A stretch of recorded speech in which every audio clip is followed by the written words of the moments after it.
Salutations, respected viewers. This is George from Ireland, and here I am with another stunning video. This session is more about the Queen's English. The nomenclature is varied. It can be called received pronunciation, Oxford English, a public school accent, standard British English, or Southern British English. There are various different ways to say it.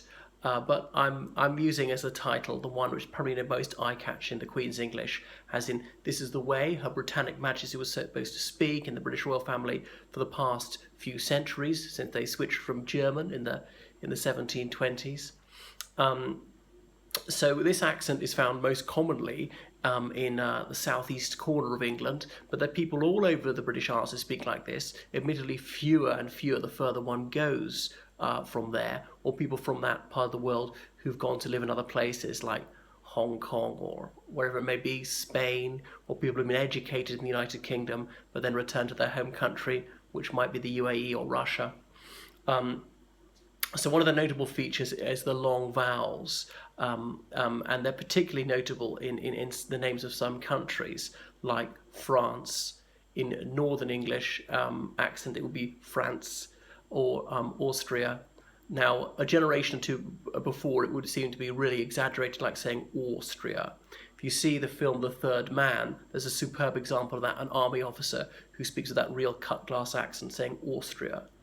Australia, they would have said, but Australia, people saying it now, as opposed to pronouncing it as though it were an O, Australia. Pakistan. Now, again, there's an overstated version of that, people saying Pakistan, but they would be stratospherically posh, unlike me. I'm merely middle class, of plebeian origins. But, you know, people in Northern England might say Pakistan. Ireland, where I come from, comes out more like an A as the first letter than an I. Obviously, people who speak this way, they do use bad language, and one of the milder oaths they might say is bloody. So that could be to exaggerate something, even something positive, saying something's bloody great, for instance, is an intensifier. Notably, the word literature is 3 syllables. In most versions of British English it is. Americans pronounce it as 4. There's another word like that, I can't think which one it is, which has 4 vowels, or 4 vowel sounds, certainly in American, whereas in British it's pronounced with only 3, skipping the one in the middle. Well, the second one, to be precise. If you don't know somebody's name, one would address them as Madam or Sir, only saying Miss, Mrs, Mr if one's going to go on to add their surname. That's another point, saying surname. Tend not to say last name or family name. Last name's the American way to say it. Surname, S-U-R, name, that's how it's spelt.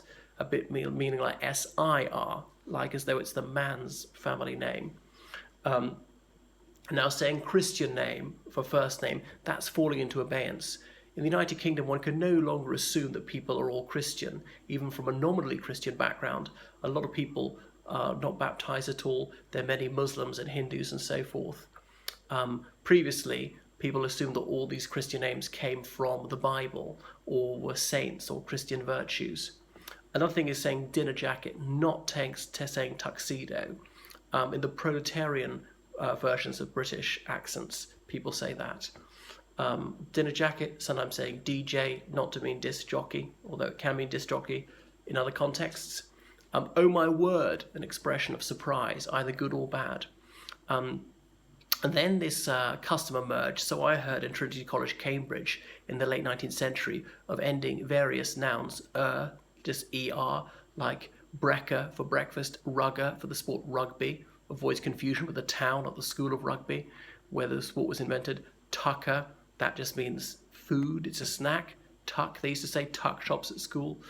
Surnames being bastardized, like Mannion becoming Manners, or my surname becoming Callers, or a cup. There was a competition playing for a cup, a rugby cup when I was at university. People called it cuppers.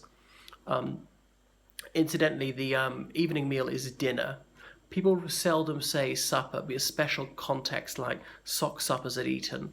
How are you? People would answer, I am well, not I am good. That's American. Seems to be ungrammatical in British English, although curiously, people do say I am fine. So using an adjective there rather than an adverb. The reasoning about using an adverb is it was asking about a state of being, how I am presently, how the verb is being done. If I say I am good, that means I'm permanently good. So there's some deliberate archaisms. Now these things might be natural to people who are a generation my senior. Jolly to mean very, or something like jolly good show.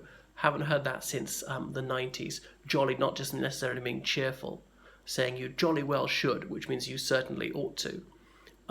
We use of ought quite a lot. Shan't is another one, as to negative shall, rather unusual these days. Varsity. Now take university, we'll remove the uni, we'll change the E to an A, and versity becomes varsity. That only alludes to Oxford and Cambridge. Still exists in things like the varsity match. First week of December, there's a rugger match between Oxford and Cambridge at Twickenham, the English National Rugby Stadium. People say a Landy for a Land Rover, that sort of car, particularly girls in the 90s saying that one. Sloane, as in they were young upper-class people in London, and Sloane Square was the centre of their universe. Princess Diana was the queen of the Sloanes before she got married. The Sloane Ranger's Handbook was something you should read. Radio rentals. This is Mockney, as in mock Cockney. People who have public school accents adopting Cockney terminology, Cockney rhyming slang. Radio rentals to rhyme with parentals, meaning your parents. My radio rentals, that's my parents. Saying undergraduate rather than student. Someone really is a postgraduate saying postgraduate. However, this is a bit old-fashioned. Even if someone is an undergraduate, they might well be called a student. People used to say Father Christmas, not saying Santa Claus or anything like that, or Santa. But again, I think that's a bit old hat. For me, it's certainly entirely acceptable to say Santa Claus. Saying present and never saying gift.